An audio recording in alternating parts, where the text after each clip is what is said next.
Good evening, everybody, or good afternoon. I'm really thrilled to introduce Dr. Ivanovic, who will be lecturing us today on Beethoven. I actually had the great pleasure of taking two of his courses as a 12th student at IU Jacobs, and I think he is a wonderful lecturer and a genuine lover of Beethoven's music. So we're in for a treat. And can't wait to hear the lecture. Thank you. Thank you. Thank you so much, everyone. Thank you all for coming. Is it okay if I take my mask off? Yeah. All right, great. Thank you, and thank you all for wearing yours as well, which helps me to do that. Ooh, much better. My voice doesn't carry very much to begin with, so it's always nice to have fewer impediments.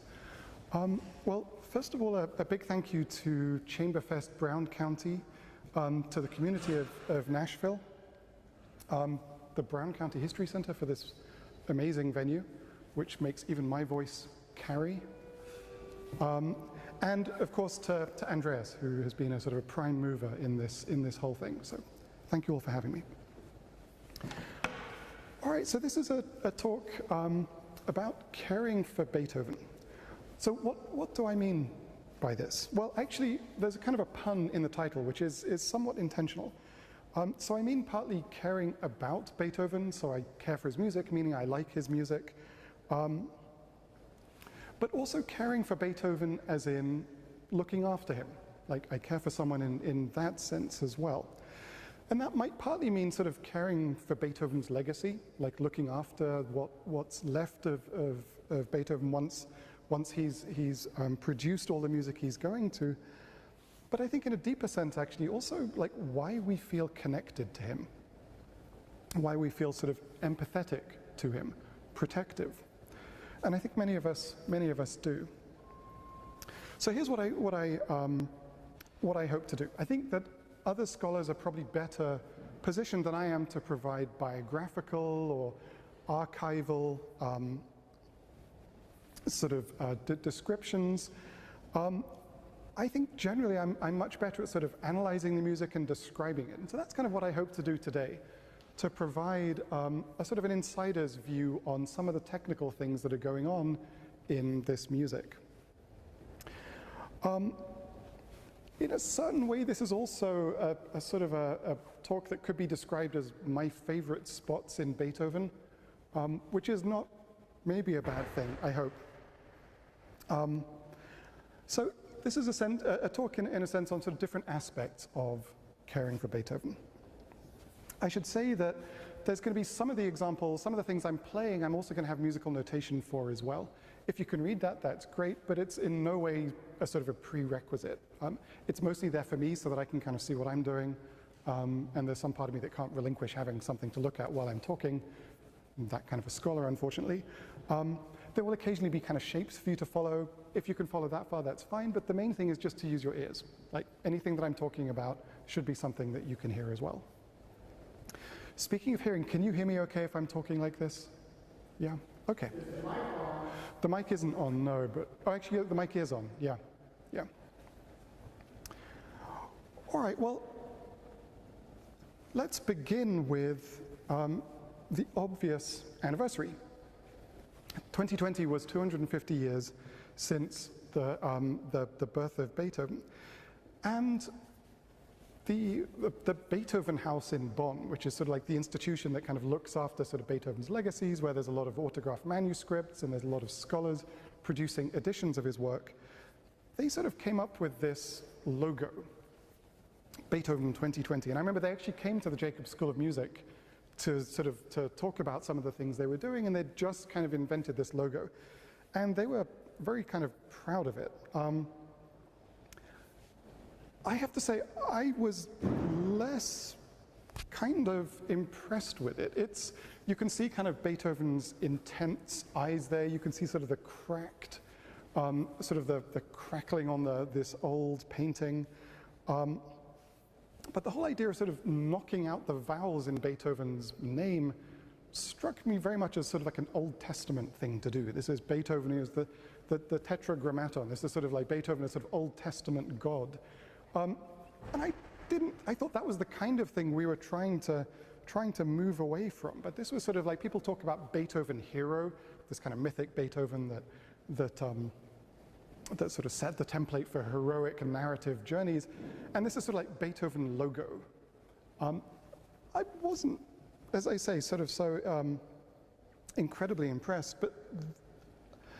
And I'll say that the logo is in fact taken from what is probably the most famous portrait of Beethoven, which is this one from 1820 of him sort of like looking like a very romantic kind of artist. However, I also then discovered something, digging a little bit deeper into this. It turns out that this logo is actually kind of based on Beethoven's own signature. So I don't know how well you can see this, but you can see actually BTHVN there. This is from his Opus 77 Fantasy. So it turns out this actually is also Beethoven's own way of signing himself. So I thought that kind of nicely captured the double edge of Beethoven, both this kind of mythic persona, but also the human being who's kind of signing his own autograph manuscripts in this way. And maybe the Beethoven House knew more than I did about what they were doing when they came up with this logo. Actually, I was kind of fortunate enough to go to the Beethoven House in 2016. There was a kind of a program with the Jacob School of Music where a student quartet would actually get to go to Bonn, to the house where Beethoven was born, and spend a week with the scholars there looking at various manuscripts, having a sort of an intensive kind of workshop on a particular Beethoven quartet. It actually happened to be, in the year that I was there, the quartet that the Pacifica's playing this evening, Opus 59, number 3 in C major. And they even had the autograph manuscript, literally Beethoven's autograph manuscript of that was brought out for us to kind of look at. It was a very, very kind of special moment. And we got to go on a kind of a tour of the Beethoven House. And they have a kind of a museum there that has lots of kind of things connected with Beethoven's life, a lot of portraits and so on. They had, for instance, his last piano. And you can see like where the keys have been worn away a little bit sort of on the front from his fingers, just here. But I have to say that what stuck with me was not these things, but actually other smaller kind of objects. Beethoven's hearing trumpets. You may know that Beethoven kind of went deaf very early in life, sort of around the age of sort of 27 and so on, and by sort of the later part of his life, he had to use a kind of a hearing trumpet to hear anything at all. And at a certain point, he even gave up and started just kind of writing. There were what are called conversation books, where people write questions to Beethoven and he kind of responds. So there's hundreds of these books of people, visitors, kind of writing things down for Beethoven, and we still have these books. So you have sort of like half of a conversation with Beethoven, effectively.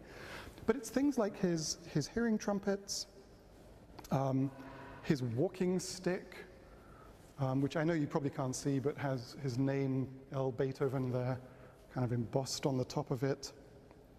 His glasses, his portable writing desk, which was something that he used.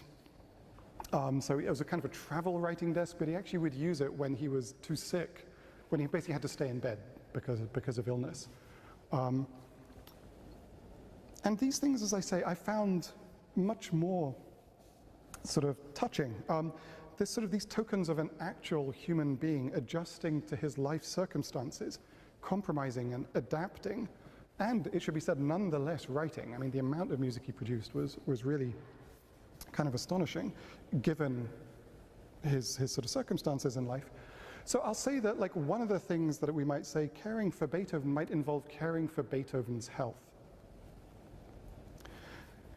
And the musicologist Lewis Lockwood writes about the basic narrative of later Beethoven literature, which has always stressed his deafness, his lingering physical ailments, and his pervasive psychological distress.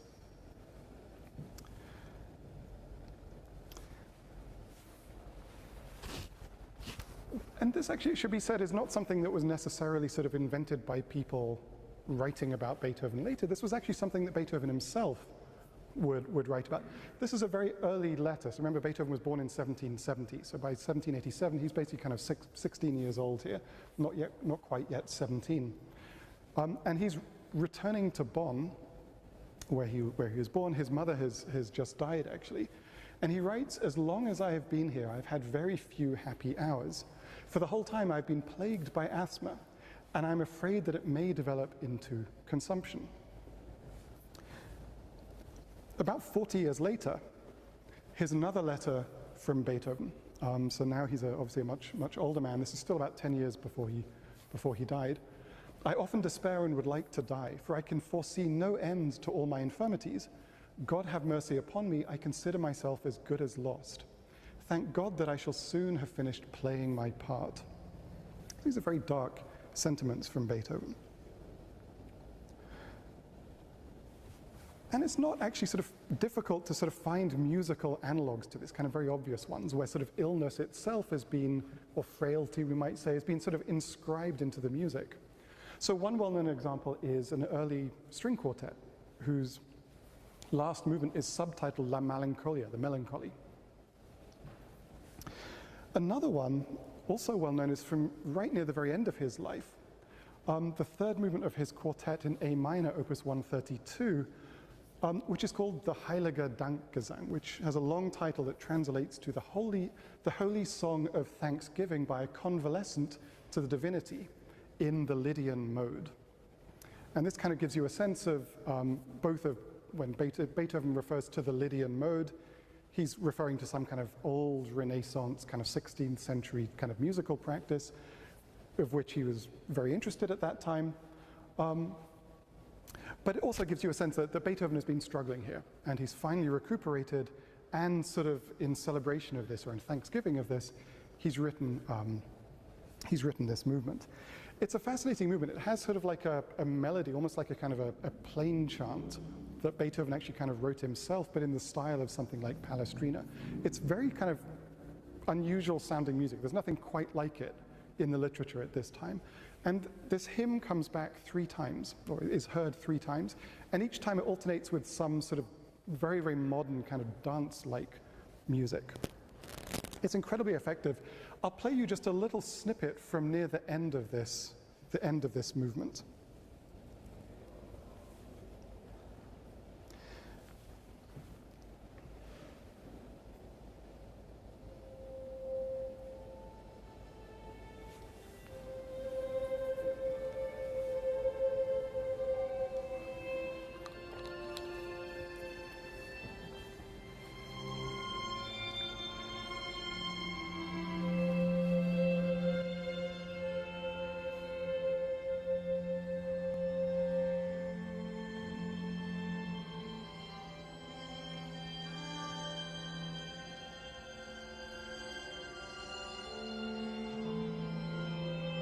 Hear the long notes of the plain song, plain chant.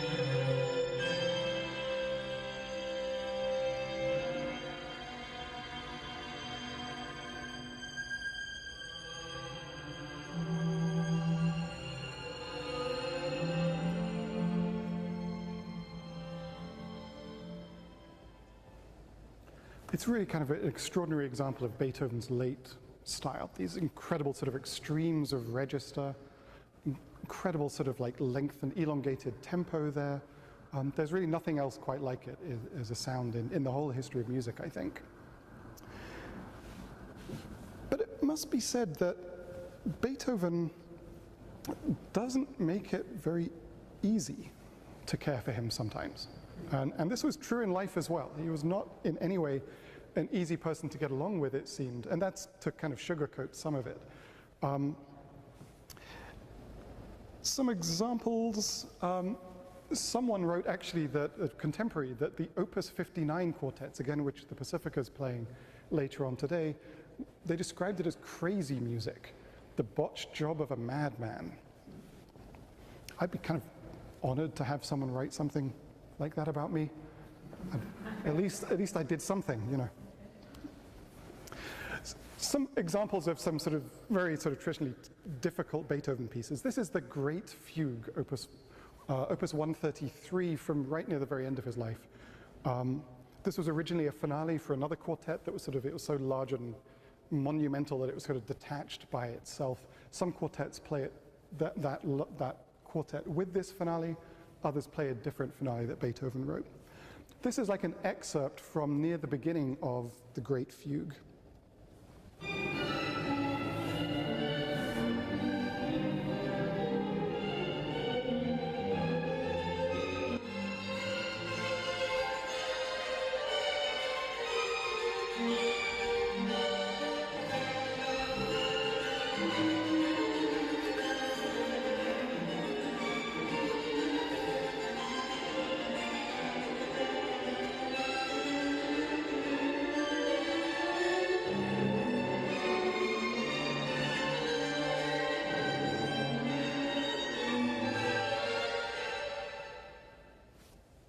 Not totally clear what you're supposed to do with that music. I mean, it's like an alien ship has just parachuted into the middle of the beginning of the 19th century there. It's really, again, there's nothing quite like it. But there are other pieces actually that I myself, that they're sort of well-known great pieces, but I don't find them incredibly inviting. One of them is very well-known, the beginning of the Waldstein piano sonata. Here's how it begins.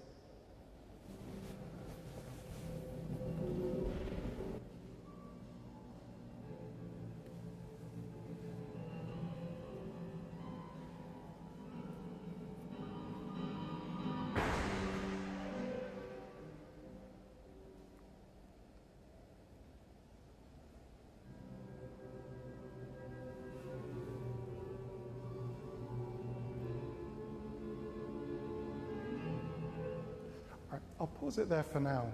Is that loud enough for you? Could you hear that okay? All right. Could be a little bit louder. Is there any way to turn up the volume on the computer sound maybe? Thanks, Pete. But yeah, to me there's kind of a blankness to this music. Like it's aggressive. It's not inviting in any way. Like I find it difficult to kind of want to get to know this particular piece.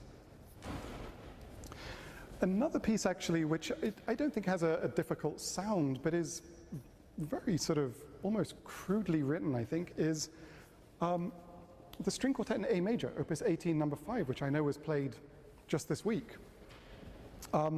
Which I should say, actually, I really like this piece, but this is the theme to this set of variations.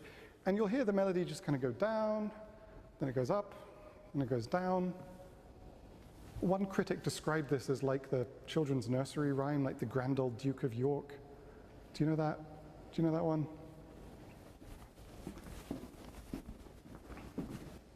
The Grand Old Duke of York, he had 10,000 men.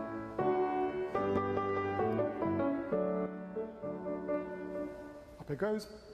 The lyrics of the Grand Old Duke of York, he had 10,000 men, he marched them up to the top of the hill, then he marched them down again. When he was up, he was up. When he was down, when they were down, they were down. And when they were only halfway up, they were neither up nor down. I don't mean to bias your reception of this, but just see what you think.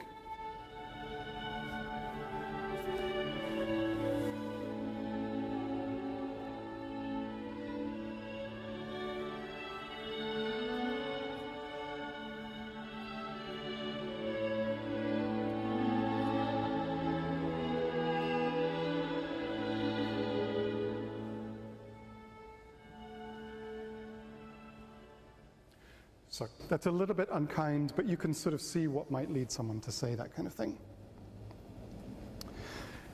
It should also be mentioned that there's a long sort of tradition of people writing reviews of Beethoven's music in which they talk exactly in sort of disparaging terms about it. The Great Fugue, the example of which we heard just a minute ago, was described as incomprehensible, like Chinese, a confusion of Babel. The Piano Sonata in C major, the Waldstein example I played you, described at the time as incomprehensible, abrupt, dark, much of it enormously difficult without there being some exceptional beauty to compensate for it. The string quartet in A major, the example we literally just heard, these quartets give a conclusive indication of his artistry. However, they must be played frequently since they are difficult to perform and are in no way popular. The Opus 59 quartets, deeply thought through and of excellent workmanship, but not comprehensible to the public, with the possible exception of the third in C major, which is good news because, again, that's the one you might hear later on today. However, even a few years after that was written, 1811, so they've had sort of 5 years to sit, those quartets are indulging without consideration in the strangest and most singular whims of Beethoven's ingenious imagination, which is sort of a backhanded compliment if you've ever heard one. The cello sonatas, late cello sonatas, one of them is described as, it is so original that no one can understand it on first hearing. And that's actually kind of an interesting point. So it is definitely true that with Beethoven, opinion does change. Pieces that were originally considered very difficult when they were first heard are later on, and especially sort of in comparison to some of the things that were produced in the meantime, are thought to actually be not so bad after all and not so difficult. So those Opus 18 quartets, you can see again that sort of a little bit later, not 5 years later or so, these are now praised as having unity, utmost simplicity, which raise them to the ranks of masterworks and validate Beethoven's place alongside the honored names of our Haydn and Mozart. So Beethoven's already become a classic, right? And sort of more deeply, there is actually a shift in listening strategies that seems to be taking place across the boundary of the 18th century into the 19th century. One sort of model for this is that 18th century listening is, or the framework for 18th century listening is sometimes described as rhetorical. That is, it's sort of the job of the composer to make themselves intelligible to the audience. So like I'm trying to do now, I feel like it's my job to make things kind of accessible for you. In the 19th century, this changes to what might be described as a kind of philosophical listening, where the model isn't that the composer has to make life easy for you, quite the opposite. The composer is doing something incredibly difficult, something that aims at a certain kind of truth, and as a result, it's your job to try to kind of get what you can from the music. It's not the composer's job to make your life easier. So Beethoven's music actually played a very, very important role in that shift. So it didn't happen without him. All right, another little topic, somewhat related. Caring for mistakes. What do I mean by this? Well, let's kind of preface this with a little sort of snippet from the music theorist Leonard Meyer, who wrote a lovely book called Explaining Music. And he says, though seeming accident is a delight, we believe that real accident is foreign to good art. Well, what might we mean by this? Here's like a little example from the end, it's from the last movement of Beethoven's 8th Symphony. And this is from the beginning of that movement. Let's have a quick listen.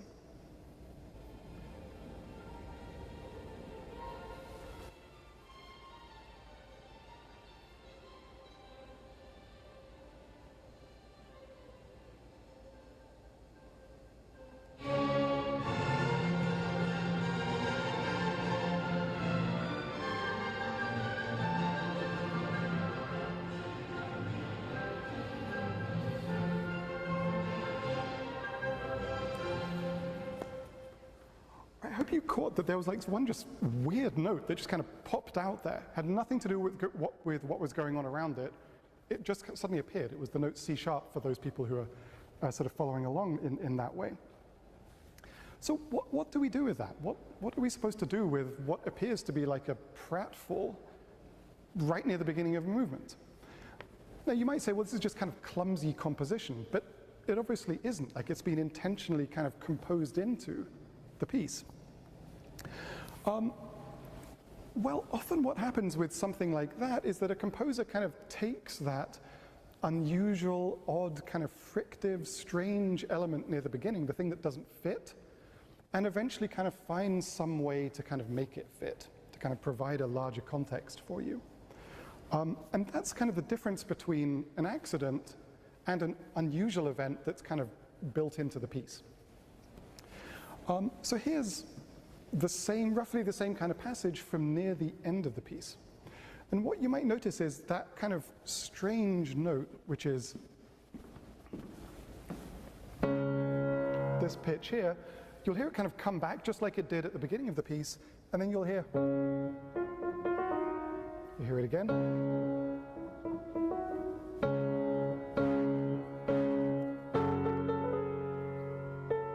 So what Beethoven is doing here, actually, he's taking this one note, and he's giving you 3 different contexts for it. So one is this, another one is this, and the last one is. So that's kind of like the idea of Beethoven saying, look, you thought it was out of place the first time, well, I'm going to try this one, that doesn't work, maybe this one, let's try another one. And finally it kind of seems to stick, except now Beethoven is in this key when he wants to be in that one, so he basically just kind of waves a magic wand and says, you know what, we're back in the key that I'd like us to be in, let's take it from here. So this all whizzes by very quickly, so see if you can kind of catch not just the kind of the loud note, but if you can, I know it's hard in this environment, the sort of the little things sort of under his breath, so to speak. Could you play us the first one? Absolutely, yeah. And I should say, sort of, thank you to Andreas for just chipping in. I meant to mention this at the beginning. This talk is it's sort of like expandable and collapsible, hopefully not too collapsible, but in the sense that, like, I have more examples that I'm probably going to talk about, so we'll have to sort of maybe compress it at some point, but if someone has a question or would like to discuss things, we can do that as well, or we can leave it till the end. I'm easy either way. So here's the first one.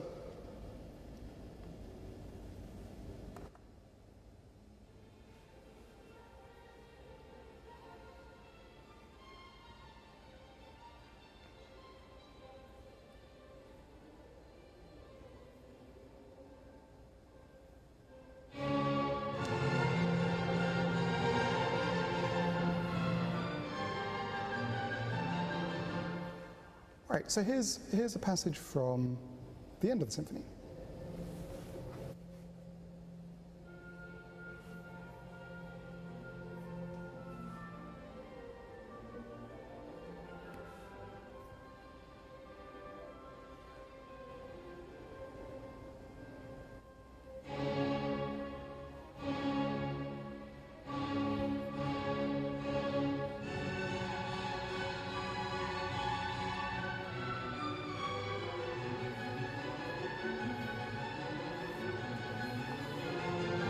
And now we're back.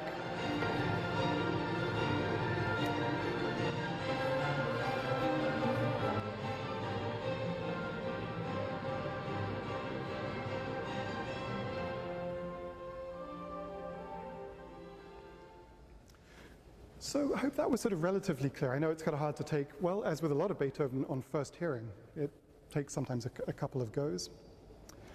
Oops, let me stop that. There are some other kind of really well-known examples of this. The Eroica Symphony is a famous one where there's kind of a strange note near the beginning that sort of has a sort of consequences that kind of ripple through the entire movement. The Violin Concerto in D major also has something right near the very beginning which gets picked up on a little bit later on.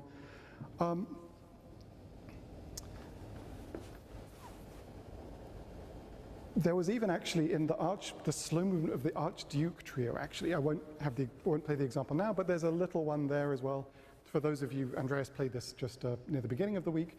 There's a little F natural near the beginning of that thing that, again, when it comes back later on, becomes this entire kind of F plateau. It's a very interesting moment. This kind of thing, though, isn't just reserved for sort of funny, sort of unusual pitches. Here's a kind of a nice example from Beethoven's Piano Sonata Opus 81A called Les Adieux. And it's, again, I don't expect you to be able to read it, but just so that you know that it's there, there's actually the words where that circle is, the words Lebe wohl are written in Beethoven's autograph manuscript here. What does Lebe wohl mean? It means farewell, goodbye. And this is a sonata about the departure, the absence, and then the return in 3 different movements of one of Beethoven's kind of most favored patrons and friends. So Beethoven begins this sonata with this.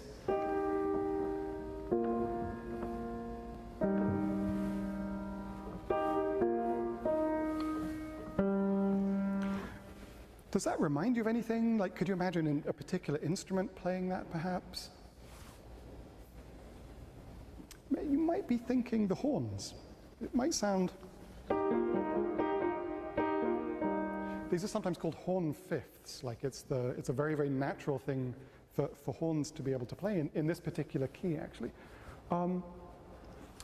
So Beethoven why is he beginning with a horn call?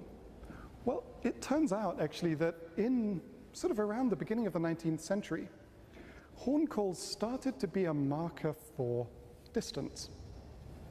So it was the sound that you heard across the valley over the mountains or something, the sound heard sort of in the background. And it's strange, actually, I had this experience at Lake Griffey sometime back in the winter. There was someone practicing the French horn on the banks of Lake Griffey, and I was just kind of climbing, it felt like it, walking. And all of a sudden, like, I think it was actually Beethoven's Eroica Symphony was sort of getting played across. It was a really, I would say it was kind of a cool moment, but a little bit surreal as well. So distance, well, you can start to see why this would make sense for a sonata that's about the separation of people. But there's also something kind of a little bit unusual about this, because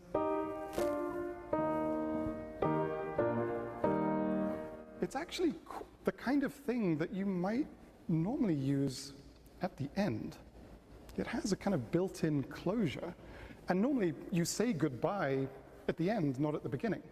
I have a 4-year-old son, and today I'll say, I'm leaving, meaning I'm getting ready to leave, it'll take me 20 minutes, and Leo immediately says bye. I was like, no, Leo, you've got to learn to say goodbye at the end, not at the beginning. So there's something kind of off here, right? So this isn't the wrong pitches, but it's the wrong gesture at the wrong time. And how does Beethoven set this? Well, he sets it like this.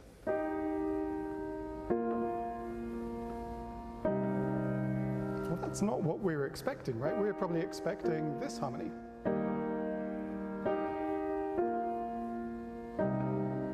So it's kind of gone wrong.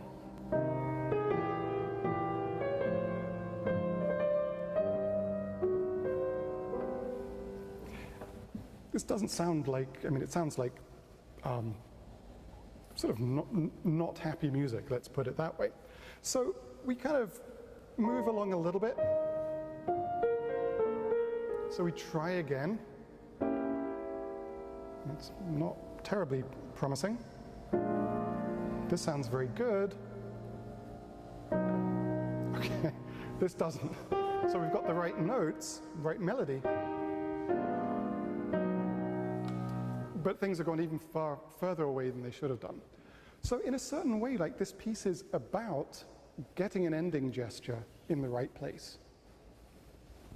So you might be asking yourself, well, what happens at the end of the piece? That's a good question. Let me play you what it sounds like. It turns out that this horn call is everywhere. It feels like it's kind of bouncing off the walls. In fact, you'll hear not just... You'll actually hear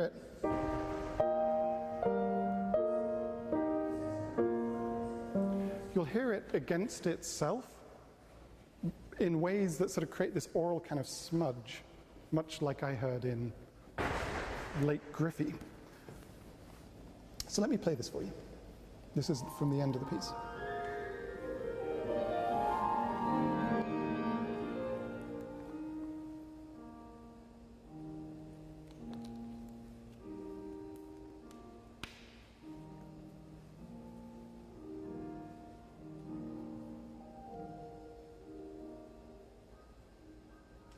them call floating around.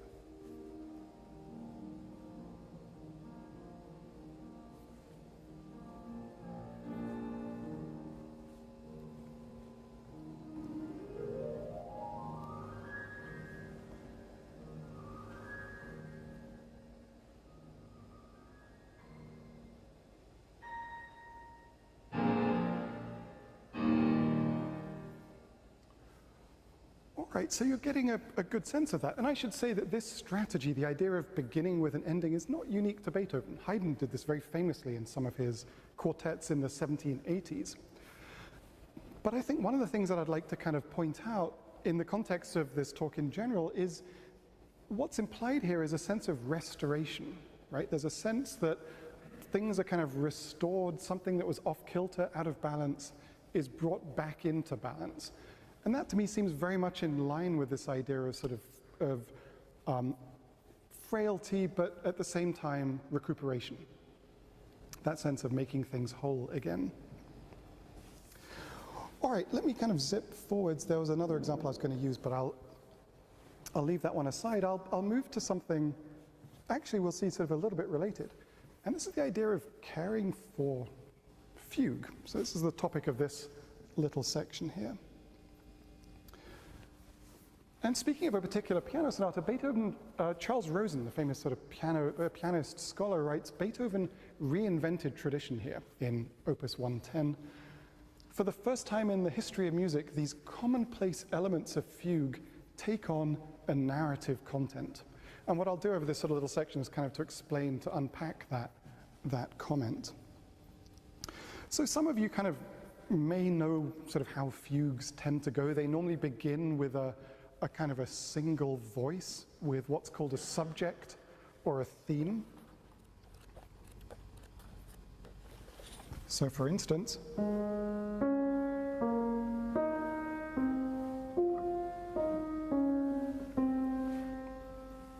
this is a particularly kind of interesting theme. You can tell, even if you can't read the music, you might notice that there's these kind of zigzagging lines. It goes up, it goes down, it goes up, it goes down, it goes up, and then kind of sinks back down again.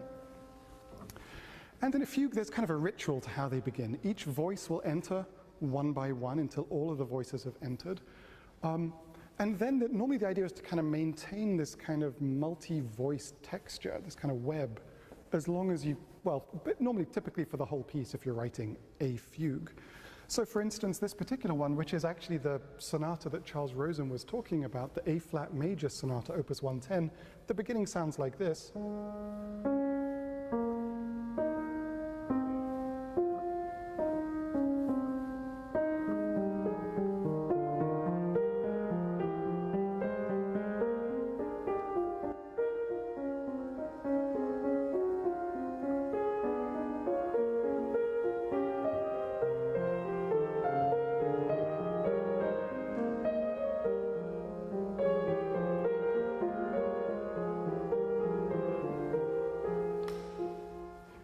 And so on. So this is sort of like a well-behaved fugue, we might say. Now, by Beethoven's time, you know, for Bach, like a fugue is a genre normally. Like he writes a fugue, and once he starts a fugue, he's going to write it until the fugue comes to its natural conclusion. By Mozart's time, a fugue is really just like a type of music. You can kind of move into fugue, you can move out of fugue again. You can kind of quote fugue at people. You can combine it with different types of music. One of the most famous examples of this actually comes from Mozart. This is from the 1780s. And you've got on the left-hand side a scene from Figaro, and on the right-hand side a depiction of a quartet. The two are kind of interestingly sort of combined here. It's a quartet that sounds like it's putting on an opera, basically. Let me kind of play you a snippet of this. This is the finale of one of his string quartets. It begins with a fugue.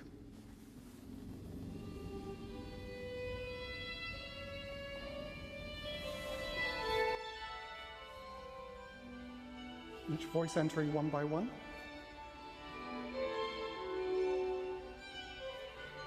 But now it's just a dance.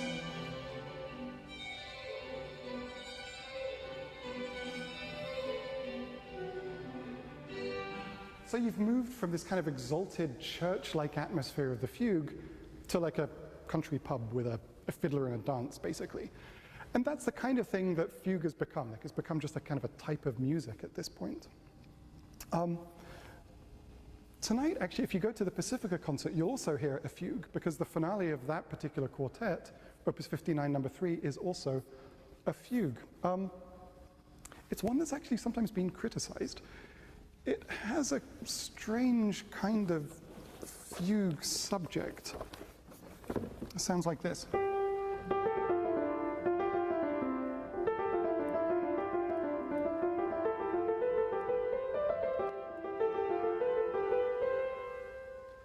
One of the things that people find unusual is it has a lot of repetition. So there's a little repetition there, and then that's also a repetition of what we've just heard. Once. And again. So people have sort of suggested this is not a very, I don't want to say well composed, but it's one of those, it's a strange sounding fugue subject.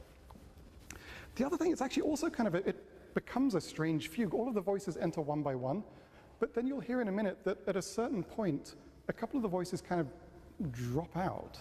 They sort of join with another voice to kind of make what sounds like a two-part texture, where you're expecting actually 4 voices to be contributing sort of equally. So it kind of even gives up being a fugue relatively early on. So let me kind of play this for you. It goes very quickly. If it goes at all. There we go.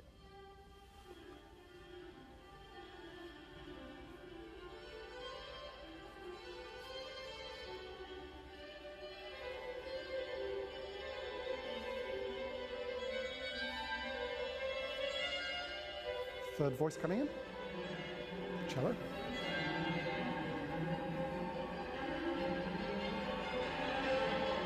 Fourth voice. But now there's only 2 voices sounding.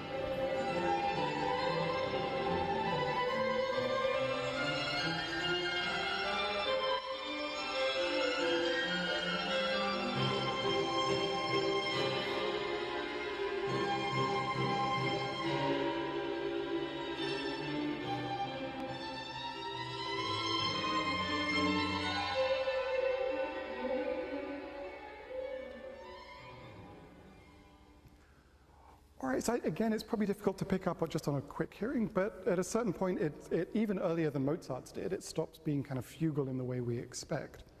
It's fun though, right? I mean, it's a really zippy sounding piece. What's Beethoven up to here? Well, I think the clue actually comes towards the end of that piece, when that whole kind of theme comes back. So the opening of the piece kind of comes back, but now it's very hard to see actually. I had shaded. There's kind of like an extra voice here, right? You can see there's now 2 voices sounding. And that second voice, which is the top one here, it's the violin, is going to go.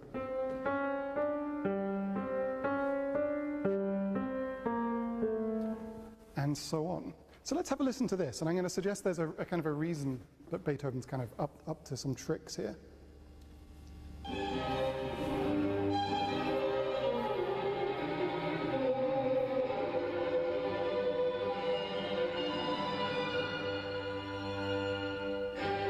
Wait for it. Here we go.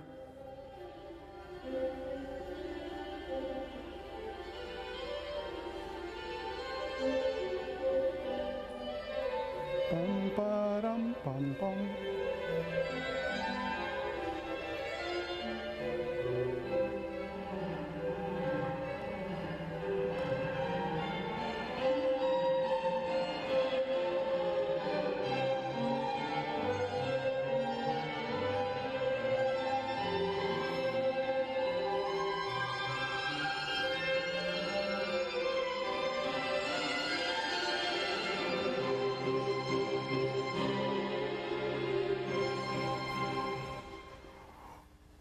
So does that remind anyone of a particular piece, even by Beethoven, the kind of line that goes dum bum bum bum bum bum bum bum.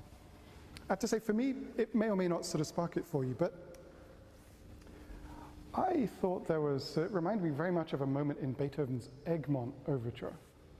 Winners, good stuff. If only I had something to there's some stuff over there if you want the reward later.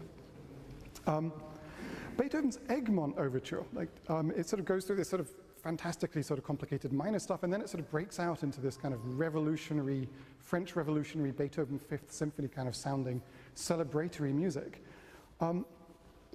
And you'll probably hear at some point it'll be at a slightly different key, but it'll be.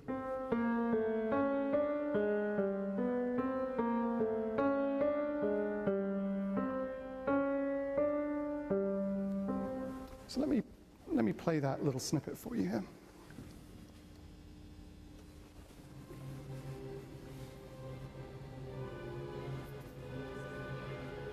Notice the build-up.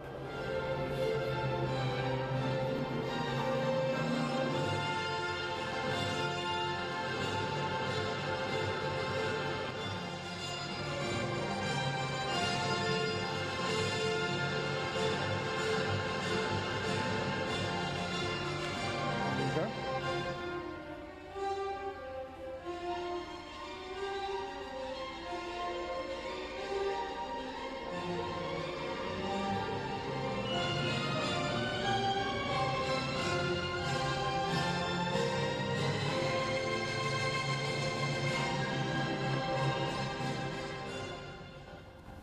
So I think what Beethoven wants here is, he wants like sort of accumulation, he wants momentum, right? This was never designed to be the perfect fugue.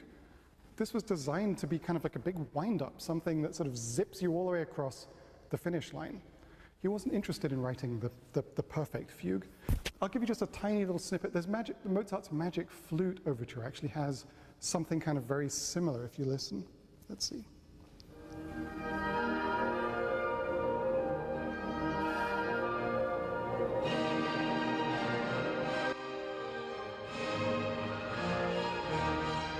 Go.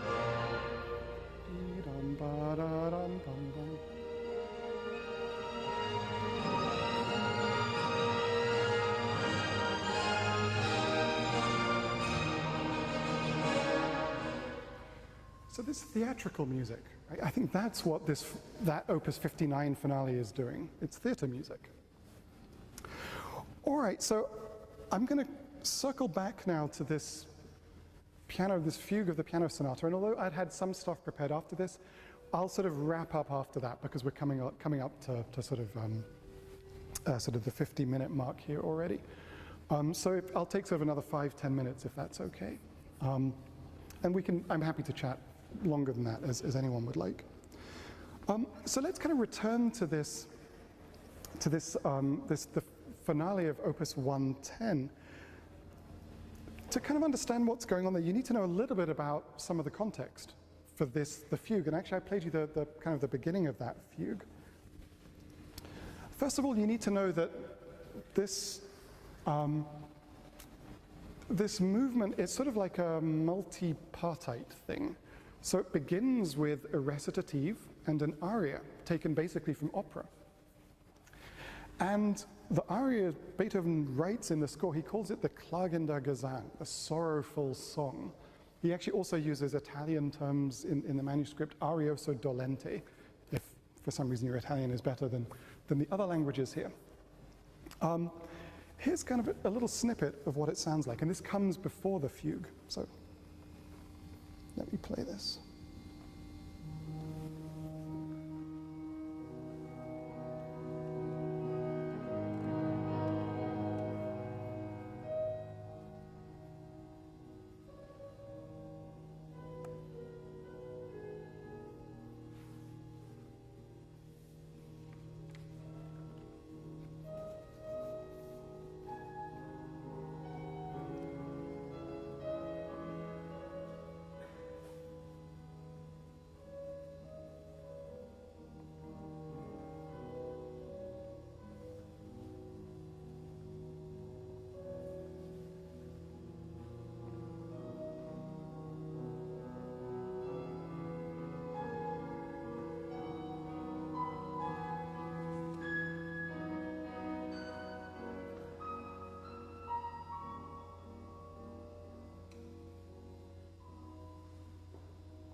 So that, I have to say, is, I'm not kidding when I say that's one of my favorite moments in all of Beethoven.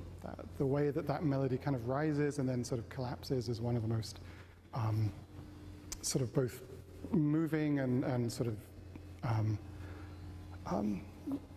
catastrophic things that I've heard. So the arioso gives way to the fugue that I just played a little bit earlier. Da-dum, ba-dum, bum, bum, bum, ba-dum. And this is the one that, it's sort of almost like a rebuilding process, right? Like this sort of, the aria has come to an end and somehow life has to go on, and sort of bit by bit, voice by voice, Beethoven kind of pieces things back together. And yet, the fugue collapses and returns to the song. This is the end of the fugue.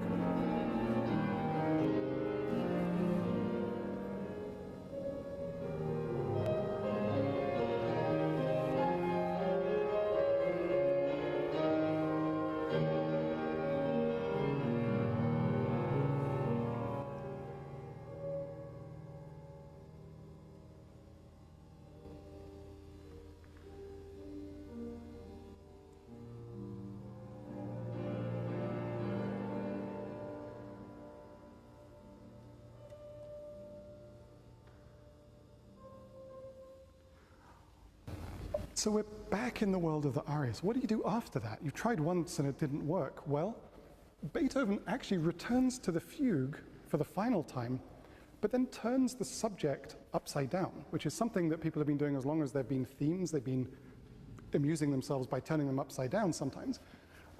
So this fugue sounds like this.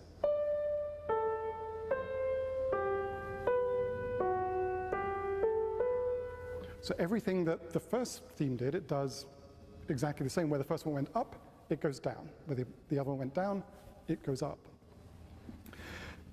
And now Beethoven starts to add even more tricks. He builds in a kind of a version of the subject that's kind of contracted, so it's faster than it was before. He builds in another version of the subject that's longer. So these are all kind of clever, kind of intellectual tricks. But here they're like incredibly moving, and this is what Charles Rosen means.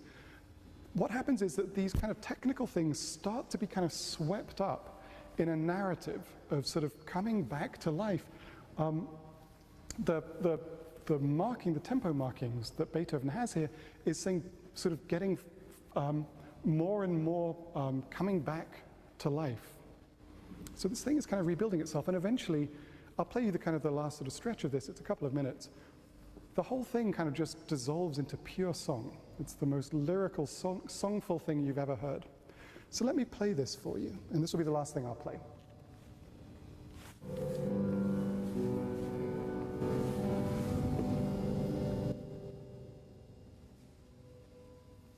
Here's the fugue.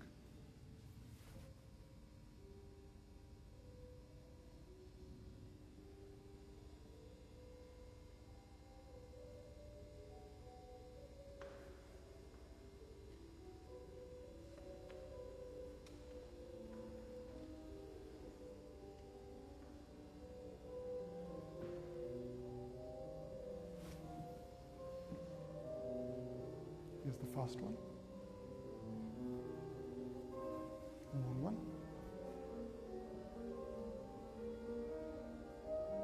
These kind of flickerings of life, right?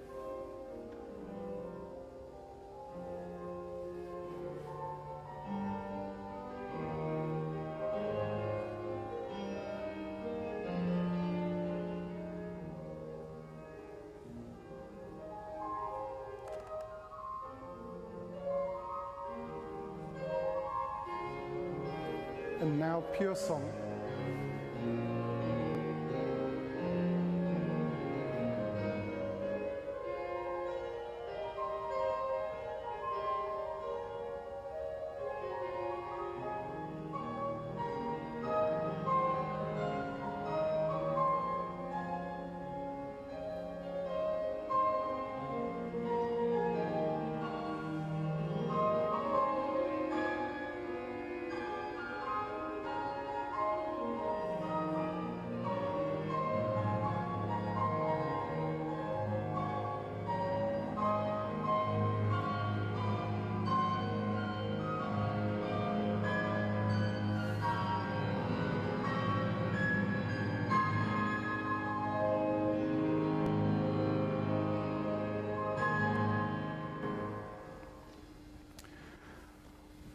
right, so let me turn to my conclusion now. I had something on actual song, but I'll leave that out for now because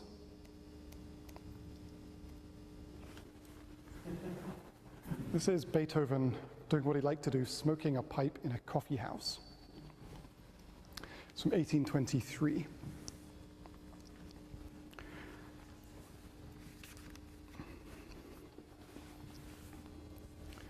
So finally, back to caring for Beethoven. I think whether it's release or catharsis or connectedness or something private, healing, consolation, and sympathy, whether it's difficult, bewildering philosophical works or something ingratiating and songful, whether it's the heroic overcoming or resigned acquiescence to one's fate, Beethoven's music offers something for all of us. In many ways, actually, he's taught us to hear these stories in music, shaped our very sense of what stories are even possible. The scholar Maynard Solomon talks about the healing power of music, and specifically the healing power of Beethoven's music. And he relates two amazing anecdotes that I have to say I didn't know of about Beethoven. The first involves one of his very closest acquaintances, Antonia Brentano, who is nowadays kind of known as possibly the legendary immortal beloved that was addressed in one of Beethoven's very famous and unsent letters. She had been ill, and sometimes she was ill for weeks at a time. And what would happen is that Beethoven would come to her house and play for her. So she writes, "He visits me often, almost daily, and then he spontaneously, and then he plays spontaneously because he has an urgent need to alleviate suffering, and he feels that he is able to do so with his heavenly sounds. That there is such power in music I hadn't yet known until Beethoven informed me of it." As Maynard Solomon puts it, through his music he reached the core of Antonia Brentano's desolation, established a bond compounded of sympathy, understanding, and love, provided reasons for her to return to the world from the edge of despair. There's another very similar anecdote, story, from 1804 of one of Beethoven's former pupils, someone who was a big sort of advocate for his music, Dorothea von Erdmann. She had lost her 3-year-old child and for some reason was unable to weep. And she also didn't understand why Beethoven hadn't visited her. Like, she was really offended by this, understandably. Well, eventually he did visit her. And he came in, simply said to her, "We will now talk to each other in tones." He played for her, and as she writes, "I felt as if I were listening to choirs of angels celebrating the entrance of my poor child into the world of light." Eventually, as someone else wrote about this incident, she began to sob, and thus her grief found both expression and relief. It's a beautiful story, I think, of Beethoven's compassion. And so ultimately, what I want to say, I suppose, is that we care for Beethoven because in the end, Beethoven cares for us. Thank you.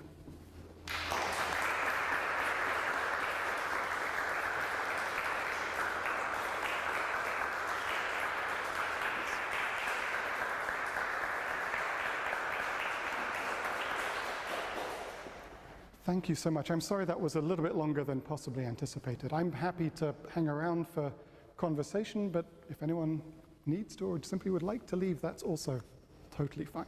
But, yeah. Go back to a very early point you made. You objected to the Bonn celebration of his 250th. Yes. Over mythologizing it. I guess to play devil's advocate, what's wrong with Beethoven as mythic hero? I mean, there is something Promethean about him, and you know, at this day and age, I think we may need more of that.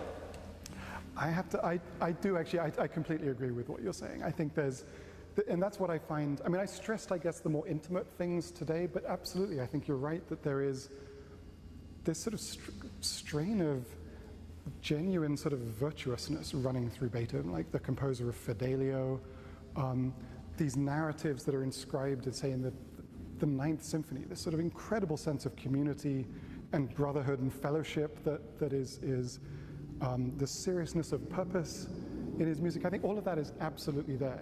And to be sure, like, more of that is never a bad thing in life, I would say. I guess there was part of me that was sort of hoping that, you know, one of the things that people sort of can criticize, or one of the criticisms that people make of classical music, is that it's too focused on the past. What's the relevance? It's, you know, dead white men sort of discussing this or talking about that. And anniversaries can sometimes, I guess, be an opportunity to kind of reevaluate that, to say, how much of that do we still need? What can we do to make this stuff accessible to people as they are nowadays? And for sure, stressing the positive aspects of all of that kind of mythologizing are there. But I think I was disappointed that, at least at first sight, it didn't seem that there was more than that. But as I say, I think actually in the end, I think that there was more. There was more, and I wouldn't be surprised, knowing how sort of smart they are about things. I'm sure they probably knew that. And the programming that they've had during this year is kind of amazing. If you go to the Beethoven House online, there's all kinds of community projects and lots and lots of kind of really interesting sort of activities that celebrate Beethoven in lots and lots of different ways. But yeah, thanks. I definitely take the other side of the equation just as seriously. Yeah. And yes, yeah. If you had to pick 3 desert-island Beethoven pieces, which would they be? Oh my word. Just 3. I have to say, nowadays I'm very much a Mozart. Like, Mozart became my sort of center of gravity as a scholar, but I went into graduate school intending to be a Beethoven scholar. This was the music that I loved, that was sort of central to me. So one piece that has to be there, the cavatina from the quartet in B flat, opus 130. It's one of those pieces I wanted to play today, but I just didn't have a chance to, but that has to be there. These aren't going to be very original choices. The Benedictus from the Missa Solemnis, with this incredible sort of violin line. I mean, that if there's music that will sort of make everything in life feel just a little bit better, that I think would be it. And I'm going to go with something from the 7th Symphony, just because sometimes you do need to dance, and that's the piece to do it to. But yeah, I think everyone would have their own 3. Do you have 3? They could easily be the 3. It's so hard, you know. But, I can't even think. That's right. It's my job, I guess, to think of it right now. Yeah, please. I saw you had a question. This might be a little bit off of what your topic is, but I've read where he was very involved in his nephew's education, Carl. Yeah. Did Carl ever go into music of any kind at young? As far as I know, he didn't. I mean, that was a story that was, in some ways, sort of reflects very badly on Beethoven, actually. His nephew Carl, his father died, and in theory, Beethoven was supposed to be sort of the guardian of Carl. I think he was 10 or 11 or something when this happened, and Beethoven never got along with his sister-in-law, Joanna. So there was kind of a big kind of tussle between the two of them. This acrimonious kind of like legal wrangling that went on for years and years, and eventually Beethoven got custody. But in the process, at some point his nephew Carl tried to commit suicide around the age of 21, probably under the pressure of living with and around Beethoven. So when I say he wasn't an easy person to get along with, I mean, when I said I was sugarcoating it, that was kind of what I had in mind. And for Beethoven, this was catastrophic as well. Like, this really sort of precipitated a big kind of decline in his own health. But as for Carl, I think he didn't go into music at all, as far as I know. There's actually, you can find, I believe there's actually a photograph of him. Like, he's sort of late enough, so to speak, that you can actually find photographs of Carl. I think he lived into his 50s or something like that. As far as I know, he was happy, but I don't think he went into anything musical. One of Mozart's sons did, actually, and ended up playing one of Mozart's piano concertos at a memorial unveiling for Mozart. That must have been quite the occasion. But as far as I know, poor Carl, he didn't. Maybe he was lucky, I don't know. Maybe that's a good thing, Ben? Yeah. Another sort of philosophical question. I'm interested in this shift from the 18th century to the 19th century listenership, right? From rhetoric to Philosophy. philosophical. Yeah. And I'm sympathetic to that perspective, where the onus is on the listener to try to grasp what the Olympian composer is creating. But I wonder if in the 20th century that sort of goes to an extreme where the composer doesn't care at all, that is not interested in reaching the listener at all, Yep. but rather is just doing his own thing in almost a vacuum. Yep. I know that's kind of a caricature, but can you comment on that a little bit? Yeah, I mean, I think it's a caricature. In a certain way, it's definitely a fair caricature of some types of, especially sort of like very highbrow kind of 20th century music. Sort of people like Schoenberg and Webern, and then into the serial composers.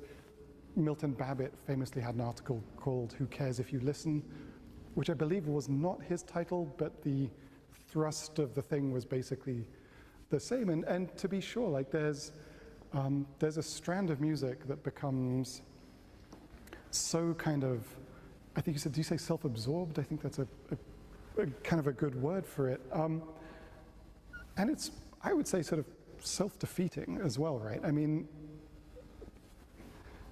if you want the, an individual act of music making, to me, seems to depend on a culture of music around you. Like maybe some people are happily just sort of writing for themselves or for no one in particular. But I think most people, and the musicians in the room, you live to communicate with people through music. So I as a music theorist, I'm more than happy to spend time looking at a score and sort of trying to figure out how it works. And I sort of admire some of those things. But yeah, as someone sort of out in the musical world, like I would rather hear someone who is at least trying to kind of acknowledge me. It's fair to say also that, that this sort of highbrow music, that, say that, even Beethoven, the late Beethoven strand, this is, I mean, it's one, it feels to us now sometimes as if it's, all anyone was ever listening to. But it wasn't. It was just one sort of stratum of musical activity, even in sort of Vienna at that time. There's always been people who, sort of popular style music, music that's designed to explicitly to get a reaction, to raise applause. And as long as there's been that music, there's been people saying that's terrible. Like, how can you write such sort of pandering music? We need sort of intellectually sort of virtuous stuff. So I think there's always sort of a mix of those things in society. I think what's interesting is who gets to tell the stories about what kind of music matters. And I think that sort of shifts over time, but I think is also worth kind of tracking too. Yeah, nice. Again, it's a really nice question. I like the way it builds on that sort of as you were saying, sort of the sort of the virtuous aspect of Beethoven as well. It's sort of a starting point for some of the way that things went later on. Andreas, you looked almost like you were gonna add something. I wanted to tell you, I was going to tell you about it, but I happened to have read that Solomon biography a few years ago, and I remember being very moved by the ending when I think he wrote that Beethoven sort of made up with Johanna, and I was wondering if you remembered the actual specifics of that story, because it was really, he said a lot about him acknowledging sort of the cruder side of his nature and trying to make things right and being compassionate. And, I'm sorry to say, Andrea, I don't remember like all of the details of that really very clearly. I can happily wax lyrical about Maynard Solomon, though, who's I think an amazing writer, an amazing scholar, who wrote a wonderful Mozart biography as well. He's written a couple of really amazing Beethoven books too. He actually died nearly a year ago come September.